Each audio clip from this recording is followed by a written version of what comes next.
This is football. All right, guys, week 8 preview. Allen Robinson is here. Longtime NFL wide receiver. He's been with us, been on with us before. He is awesome. He knows ball. He knows receivers. He knows offense. He knows the entire deal, okay? Played with George Pickens. Really good insight into the Cowboys offense right now. Played with Daniel Jones. Really good insight into what makes him click. Knows the Lions skill guys really well. Having played in Detroit. You're going to enjoy this. As a reminder, this is football. It's presented by ESPN Bet Sportsbook. Download the app today. 21 plus. Gambling problem? Call 1-800-GAMBLER. Ladies and gentlemen, Mr. Allen Robinson. All right, Allen Robinson is here. He's at Allen Robinson on Twitter. What's going on, buddy? How you doing, man? Appreciate you having me again. I'm fired up. I want to start here. You're a proud Penn Stater. Last time we talked, you were probably talking, high expectations. Made the Final Four last year. James Franklin's got Drew Aller back. Now you guys don't have a coach. And I want to do 99% NFL, but any Penn Stater, I got to figure out where their head is at right now. A, was James Franklin not the guy? And B, who is the guy? To start it off, man, it's been a tough month, and Yeah. I mean, the way the schedule looks, it doesn't look like it's going to get better anytime soon. So, I mean, we have Ohio State coming up, which is going to be a tough game. Indiana coming up, which is going to be a tough game. Hopefully, we can maybe upset one of those two to, kind of bring something to the season. But, I don't think whenever you let go of a coach who's done what James Franklin has done, especially recently, it's never the right timing, or never seems to be the right timing. Obviously, we lost to Oregon, and we know what James Franklin, what his record is going into those games. But then followed it up with the UCLA loss, followed up with a Northwestern loss. It was just tough. I think that it was already the big game thing kind of looming over his head, and then to drop some of those games as upsets, made it that much easier for the athletic director. I have a big picture question. So I think there's a lot of programs, not a lot, 5 or 6, that could be Ohio State level if they make the right hire, right? I think Pennsylvania recruiting, I think you look at the support there in state, that one day in 10 years we could wake up and say, hey, this is an absolute juggernaut. The other part of it is you can make the wrong hire and you can fall back down, and you can be, good example. When I was growing up, Georgia was just okay. Didn't matter that Atlanta had the best recruits on the planet. Yeah. They were just okay. The Mark Richt made them better, and then Kirby Smart made them great. So I'll put it to you. What kind of coach, whether you have a name or not, is the type of guy that's going to take Penn State and put them at the upper echelon of the sport? Well, obviously, recruiting is so huge now. You have to get into players. Yeah. But I think also being able to build a staff, and I think that Coach Sarkisian said something in his post-game interview that was very interesting to me this weekend, that he calls the plays. And somebody asked him if he would like to relinquish those duties and maybe be more of a CEO. And he said, what makes him special as a coach is that. Mm-hmm. And I think that's very big, because at Penn State, whether if that's a D coordinator, whether if that's an offensive-minded coach, somebody who can bring their specific niche and what they're great at and constantly have that on display week in, week out, I think helps. Because you had James Franklin at the helm, but once you look at the offensive coordinator and how the offense is moving, it's like, okay, now James Franklin has to either fire the coordinator or, what's going on with that, rather than him being able to take that bull by the horns himself, being able to call the play. So I think we need somebody who's very specific and intentional when it comes to either side of the ball. Obviously, our defense hasn't played up to par this year either. They had a new D coordinator that, and somewhat of a scheme change, but we need somebody who can really dictate and dominate one side of the ball. And also bring in some coaches who can assist on the other side of the ball. Is there a name that stands out to you? Some of the coaches that I like, that I'm kind of familiar with, who also are from the area. One that comes to mind is Fran Brown. Obviously, he's at Syracuse, but, just where he's been and the niche he has for recruiting, of the kind of coach that he is, holding those guys accountable and different things like that. We have a big Adidas deal coming in as well, so we'll go from the 4th biggest Nike school in the Big Ten to one of the biggest schools with Adidas in the country, which I think will also help. But, for us, I think we have to be big name hunting. Obviously Lane Kiffin is a name that comes to mind. We saw what he's done at big schools and big universities. So I mean, I think there's even some pro guys, that names come to mind, like Chip Kelly, a guy who's been there before, and maybe somewhat of a dark horse. But I think that right now, by them making that fire early on, I think they have everything at their disposal as far as coaches are concerned. All right, I love that. Good breakdown. All right, so you talked about the Texans last night on Twitter. I want to pick your brain about it because they look a little bit lost. They're 1.5-point favorites against the 49ers this weekend. I think we all expected CJ Stroud to make some huge leap, and it just hasn't happened. And last year, they fired the OC. The protection schemes were amateurish, and then I thought giving him more ownership of the protection schemes and all that stuff this year was going to empower him to take a step forward. It hasn't happened. They look a little bit lost. When you're watching this Texans offense, what are you seeing? I see, like you just said, I see guys. It just seems to be that they're lost, and when I say they're lost, meaning that CJ Stroud this season hasn't particularly looked comfortable at all. I mean, we saw what Nico Collins can do. We saw the kind of playmaker he can be. Even some of the younger guys that they drafted, we saw the talent that they have. And typically, when you have a number one receiver like Nico Collins, you also have a quarterback like CJ Stroud, being able to get, some help from the run game. But relatively speaking, offensively, you're typically decent. I mean, when you even look at the game last night, Sam Darnold and Jaxon Smith-Njigba, just that connection alone has been able to win the Seahawks numerous games this year. And also on offense, they have some kind of an outlet. I even haven't saw the same CJ Stroud, a Nico Collins connection, which is a little bit weird because those guys have played together and have played together a pretty good amount at a high level. So something isn't clicking there when it comes to, I don't know if it's schematically, if it's too wordy, too much. I don't know what's going on, but compared to where they were in times past, it just seems that something's off. I completely agree. And I don't know what that is. I don't know if they missed on two straight offensive coordinators, or it could just be the offensive line has been so bad the last couple of years that CJ Stroud is just not comfortable back there. I mean, and that happens, right? Like that happens where even if you're kept upright and kept clean in a pocket, you're still playing differently because your internal clock is speeding up or whatever. It's going to be interesting to and also watch. Something that you said, I don't think people take into account that when you have the turnover of offensive coordinators, there is a learning curve, and that's across the board. And I don't think that people value that enough because everybody doesn't learn at the same speed, especially when it comes to the X's and O's. So even if you have changing of coordinators over the last couple of years, CJ Stroud may be on another level, but as far as being able to get the checks and different things like that to the skill position, to the offensive line, that communication, everything has to be on the same page. And sometimes when you have that kind of turnover, it's a struggle to get everybody on the same page because there's so much terminology that's needed to be flushed and also learned again. You mentioned Jaxon Smith-Njigba, and I think we talked over the summer about who's got the belt for best wide receiver in football, and obviously Jamar Chase is always going to be in that conversation. They have the Jets this weekend; they're 7-point favorites. Justin Jefferson, even with Carson Wentz, is going to be in that conversation.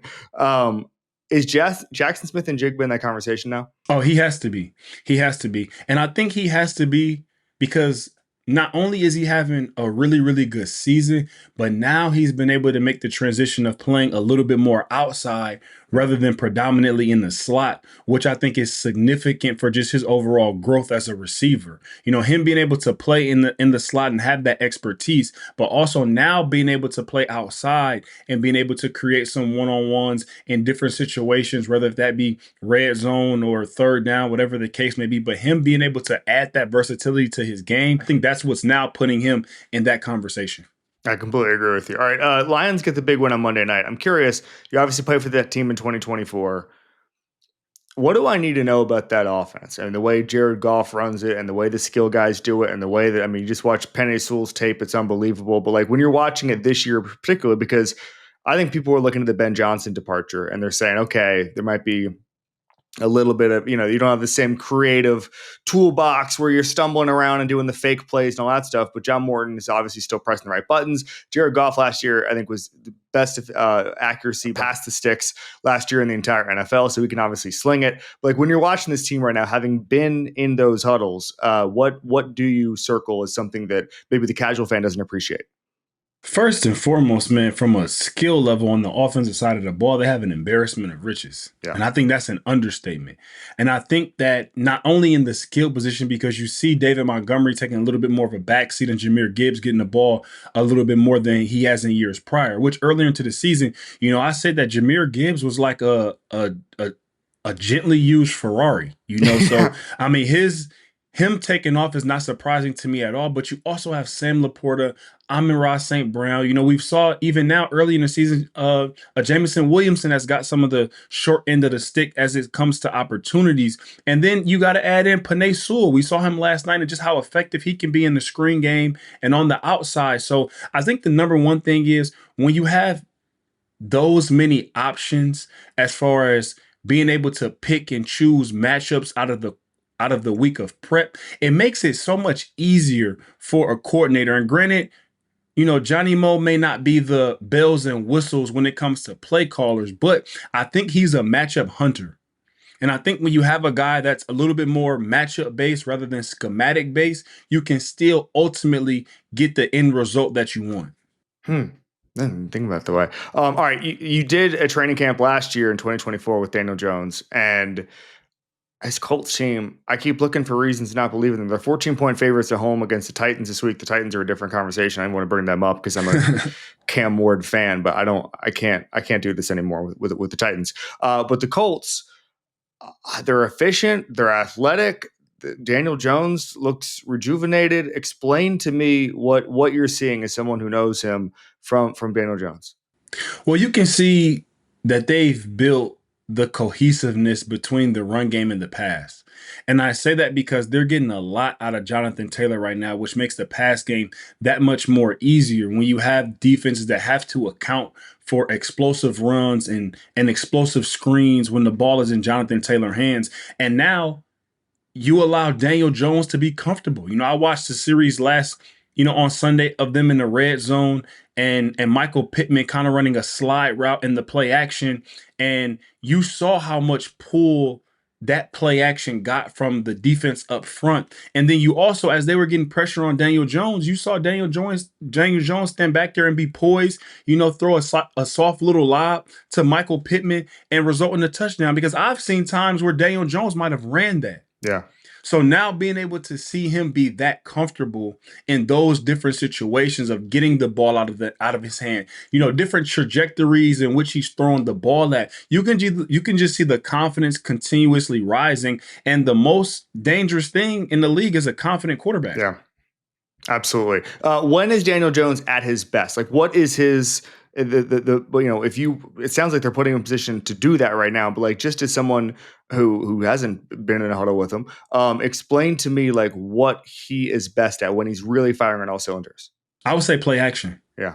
I would say play action. And play action because he's a taller quarterback, so he can see a little bit better than some of the smaller quarterbacks when it comes to play action. He also has the mobility to move around in the pocket and to be able to create throwing lanes for himself. Mm-hmm. And he also has now the fact of being able to get the separation between the front seven and the secondary when it comes to them having to respect the run. And I think that that's something that I'm not going to say wasn't consistent, but I think that when it came to how the Giants' offensive scheme is when it comes to running the ball is a little bit different as you kind of try to navigate through that play action game. Those reads just come a little different. But now, again, he's being able to get the separation from the linebackers and throw tight end crossers, throw some seams, throw some deep digs, more so in the middle of the field because he's getting that reaction from the defense. This is Betting is brought to you by ESPN Bet Sportsbook. Bet $10 to get $100 in bonus bets when you use code Clark. 21 plus gambling problem, call 1-800-GAMBLER. All right. I don't want to move any markets here, but I am 4-0 in these picks when picking these games against the spread. 4-0. So this is our fifth segment. I'm on fire. I've lost on the props. Full disclosure, I've lost on the props, the totals. Don't worry about those. With the picks, I've been nailing them. So when I was going through this, my producer Miles, and I was thinking about maybe the Jets make a move here. And he said, do you really want to stake your perfect record on the Jets? There's a lot of anxiety around keeping this perfect streak alive. And I think I found it. Carolina Panthers at home, 7-point dogs, Andy Dalton, everyone writing them off because Bryce Young looks so efficient against the Jets. How about Rico Dowdle? At least 200 scrimmage yards in the second straight game. The first ever undrafted player to do so in consecutive games. If he does it again this week, this is via Next Gen Stats. If he does it again this week, he's going to join Le'Veon Bell and Walter Payton as the only players at all to do it in 3 straight games. That's where Rico Dowdle is swimming. That's where the end of the pool Rico Dowdle is in. It's a good team coming into their own. I don't know if they're going to win, but that's not the point of this. I do think they're going to play them close. I think it's a field goal game, a 4-point game at home, a lot of energy. People are dying for a winner in Charlotte. Give me the Panthers +7. One of the games of the week, Cowboys at Broncos. This Cowboys team, I saw a stat the other day. It's the first time they've scored 30 or 40 more points in 3 games this early in the season. It's like 1973. Okay, like they are on fire. And also, frankly, Alan, it makes me upset that they traded Micah Parsons, because if they had one guy who could get the opposing offenses off the field, you could go a long way with that. You could win a couple games in January, but that's whatever. That let's not relitigate that. But you're watching George Pickens, who looks amazing. You're watching Dak, who looks amazing, and you're watching CeeDee Lamb, who's bringing it all together. Just give me, as a guy who appreciates the wide receiver position, give me a breakdown of what's going on in Dallas right now. Man, it's so much fun to watch those guys play, man, because you have a bona fide number one on the outside in George Pickens, who absolutely thrives in one-on-one situations and one-on-one opportunities, whether that's catching the ball, catch and run, tough catches, creating defensive pass interference calls. You have a guy who's going to win those one-on-one matchups, and he's going to win them especially down the field. So now that you have that threat, being able to have CeeDee Lamb do what he does in the intermediate game and in the middle of the field with crossers, return routes, shallows, and the catch and run opportunities that he have, man, those two guys they're perfect for each other. They complement each other perfectly. You know, one who can stretch the field and also occupy all 3 levels, and CeeDee Lamb, who can somewhat do the same, but he's more so kind of the intermediate guy to short guy. So the way that they complement each other, man, as long as they continue to build and they can try to get a few plays on the defensive side of the ball, I mean, I don't think any team really wants to see them right now, because not only are they playing better, I think they still have some ways to go. You know, I think CeeDee Lamb being out actually helped them, because it made Dak Prescott and George Pickens kind of build their chemistry and him actually be the true number one with CeeDee Lamb being out. So now you're able to see, okay, what does George do, and when is he at his best? And now we can complement that with CeeDee Lamb as well. Explain George Pickens and what his catch radius does to cornerbacks, because it just seemed just insane. When I was in Pittsburgh with George, man, from practice, game day, I seen George make some of the most ridiculous catches I've ever seen. But what makes him even more special of a player is his ability to put himself in catch and run positions. As far as you'll see him have the late hands on contested passes down the field and continue to be in a run position. You also see him go up and high point the ball sometimes, but he knows exactly when to do either, and he's able to create so many catch and run opportunities for himself on those passes down the field. And I mean, I haven't saw anybody who tracks the ball nearly as good as him. Wow, that's interesting. Is there an art to putting yourself in yak opportunity? I mean, you mentioned the late hands and stuff like that, but even knowing the way a defender's body is moving and using their leverage against them, kind of thing. I think he has such confidence in his hands and tracking ability, to whereas he's able to lean on defenders and have late hands. He's able to catch it over the shoulder. He's able to put himself and his body in such good positions because he has so much faith in his hands and his ability to track the ball. And not to mention, he's 6'4". Yeah. And then Dak knows where to put the ball. That's the important part of it. Exactly. Which is a whole nother element. And now you see him take his game to another level, because he didn't have that consistently in Pittsburgh to be able to have that, nor did he have the consistency of having somebody else with him who allow him to have as many one-on-ones as he's getting now. I mean, if you're the Cowboys, you have to pay him whatever he wants, right? I mean, he makes y'all. It's so important right now.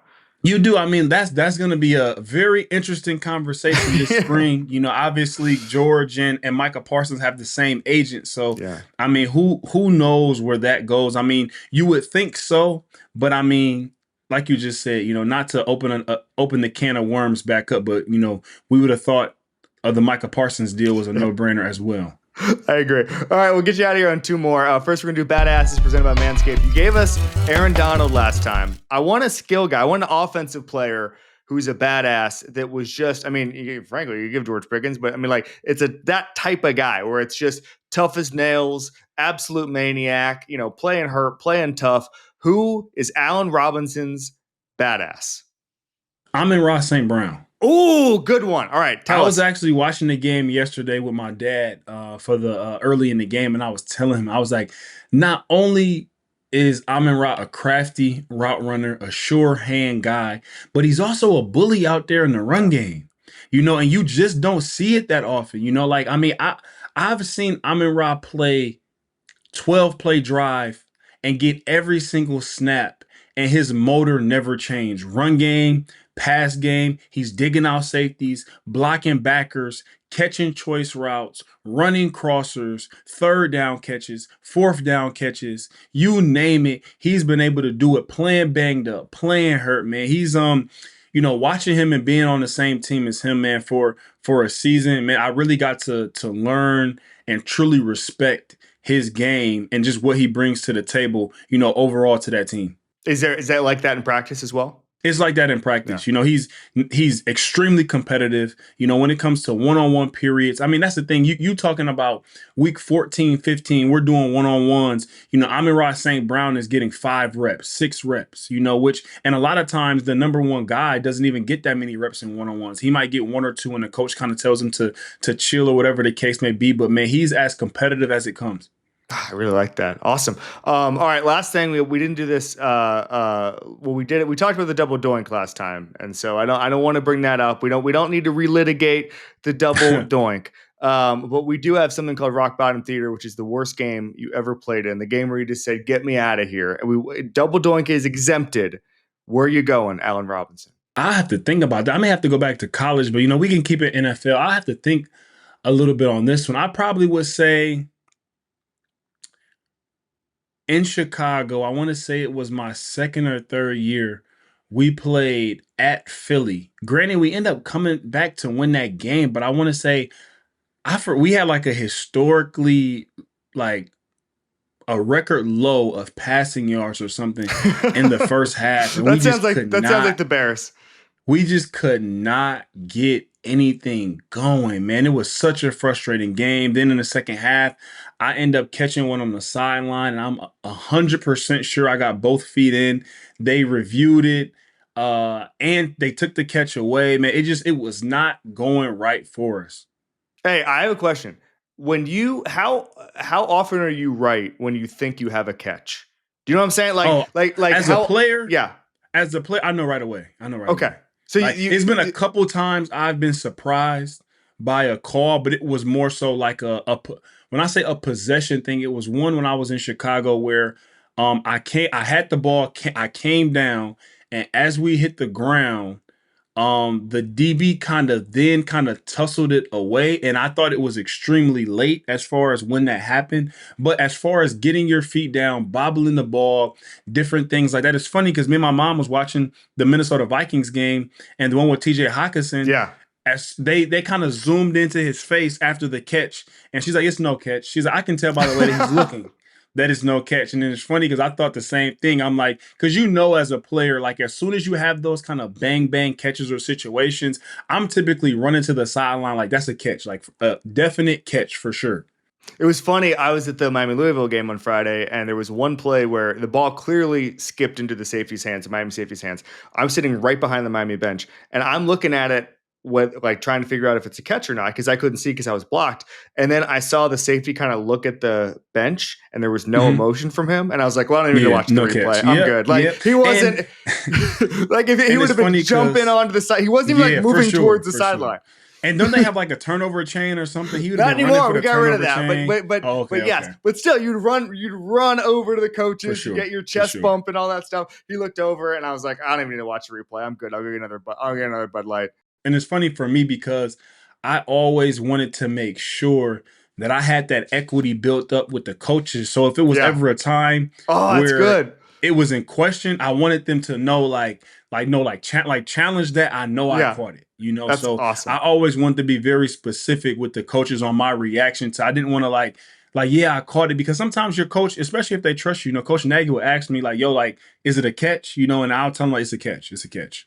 It's the Nick Wright take that the challenge symbol when you do it should be binding, like a timeout, because all the guys NBA do it now. Players, the NBA players just like they're constantly looking for challenges. And it's like that should be binding. Yeah, it's crazy. Possession. All right, Allen Robinson, thank you so much, buddy. Appreciate it, man. Thanks for having me.